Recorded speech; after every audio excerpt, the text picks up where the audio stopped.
What the projectionist brings to the cinematic experience is that if he's doing his job well, you don't know he's there.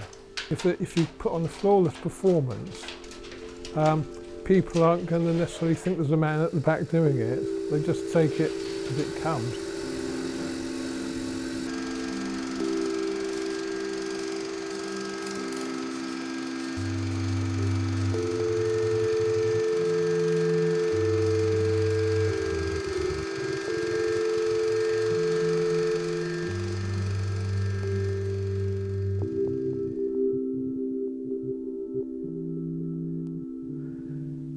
Well, it was something that always interested me. I'd go to the cinema and I'd see the light coming through a little hole at the back. And I go, oh, I wonder what goes on up there. And one day I thought, well, I'm going to find out what goes on out there. So I wrote to a few cinemas asking if I could visit the projection boxes. And then one of the cinemas in particular, they ended up with a vacancy. And I put myself forward. Didn't even have a proper interview for the job. I just knew the chief projectionist, and I said, oh, well, could I do it? And he said, well, I'll have a word with the manager and I'll give you a call. I didn't get the call, so the day after I went in there, went out to the projection box, and the first thing he said to me was, when can you start? And that was it.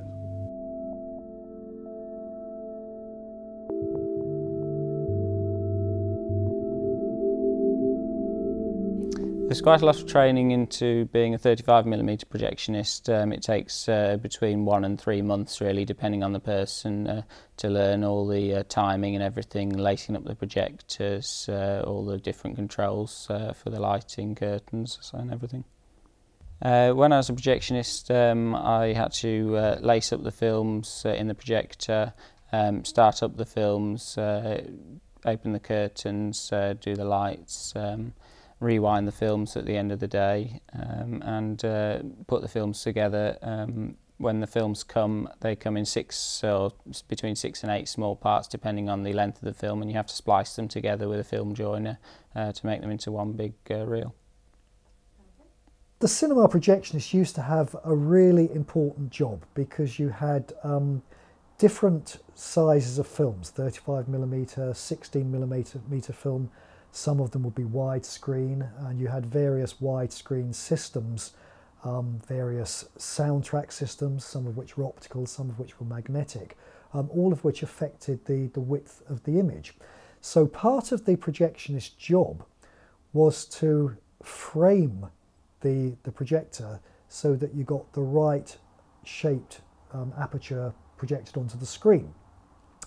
And in fact, what Hollywood used to do, right through, and maybe they still do for all I know, right through until the 1980s and the 1990s, was they didn't bother masking off the top or the bottom of the screen. And it was the projectionist's job to ensure that the projector was set at the correct aspect ratio, that the top and the bottom of the screen were masked off so you couldn't see those studio intrusions. But of course, if you had a bad projectionist, you could always see it. You get the films in, you would check the films, make sure they were all right, they were the right films and the right cans, and you had the right number of reels in the right order. You check for any damage to them, if there was any, and repair it if you could. Show the film, and then when the run was finished, you'd pack it all the way into the cans, put it in the case and take it downstairs for collection. Yeah, it didn't feel so much a job as a way of life. I think projectionists are very important for the experience at a cinema. They obviously, as well as making sure the pictures on the screen in focus and the sound levels are all right, they do the curtains, the lighting, the things that really make it an experience of going out rather than just watching a film at home. Well, the projectionist is absolutely crucial. The chains of exhibitors themselves don't see it that way. They make more money out of confectionery sales and ice cream and hot dogs and hot drinks and so on than they actually make from the cinema ticket. So the cinema ticket is a way of getting you into that building where they send you they sell you lots of merchandise that's full of sugar. But you guess that the reason people are there is they want to see a film, and they might be paying 9, 10, 11 quid for the experience. So I think the very least people can expect is a good quality image and a good quality sound, but you don't always get that.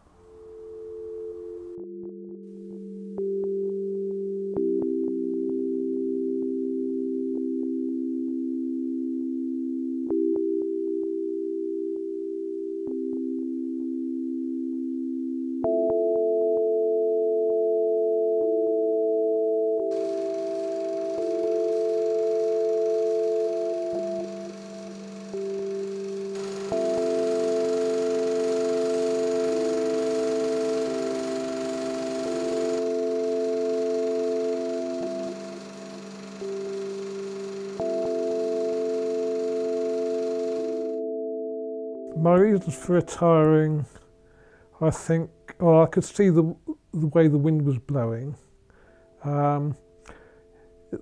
Given the way that I don't really like the way multiplexes work anyway, and with the onset of digital, I thought it would be better to jump before I was pushed.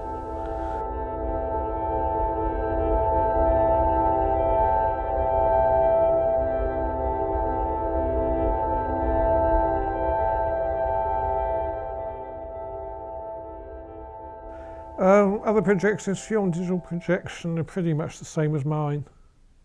There's nobody got a good word to say for it, really.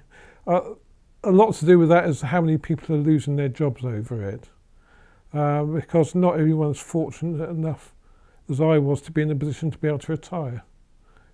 The kinema's going over to digital because the industry as a whole in the UK is going over to digital quite quickly. It's being driven by the distributors mainly because it saves them a lot of money, and we're going over to digital because eventually they'll stop making 35mm films altogether, so we've got to change to survive. What do I think the future looks like for the projectionist? Inevitably bleak, because clearly more and more is going to become automated, more and more is going to be controlled centrally, possibly including even the starting and ending of the film. You might not even need a person in the building to press a button if it can be done remotely. I think the future for projectionists is quite bleak, to be honest. I mean, especially in some of the bigger companies, they'll certainly be looking to it as an excuse to cut down staffing costs. I think these days there's a feeling among the cinema owners that projectionist skills aren't needed anymore because anyone who can use a keyboard and a mouse can do the job. I would imagine that there will be a future for a handful, perhaps, of very, very skilled, very knowledgeable, very specialised projectionists. People would say to me, "You'll miss cinema when you go," and I say, "Well, I've been missing it for quite some time." As a job, I suspect it's gone the way of television repairman. We just don't need it anymore.